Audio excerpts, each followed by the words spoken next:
এই লোকটি এই গাড়ি দিয়ে একে জোরে ধাক্কা মারে, যার ফলে এটি সরাসরি পাহাড়ের নিচে পড়তে যাচ্ছিল। তখনই সে একটি শুকনো ডাল ধরে ঝুলে পড়ে। এদিকে গাড়ি ফুল স্পিডে থাকার কারণে সেটি ভারসাম্য হারিয়ে উল্টে গিয়ে একটি শুকনো গাছে গিয়ে আটকে যায়। এদিকে সেই লোকটির হাতও ফসকে যায় এবং সে সরাসরি নিচে পড়ে যায়। কিন্তু এই সব লীলা চিত্রগুপ্ত দেখছিলেন।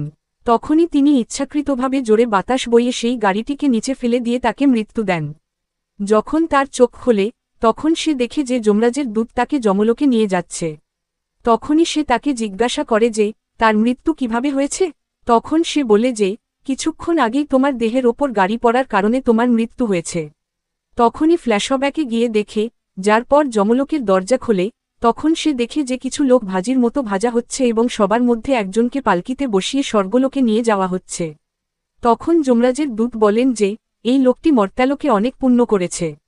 গরিব হওয়া সত্ত্বেও এই লোকটি ভালো ভালো কাজ করেছে, যার কারণে সে স্বর্গলোকে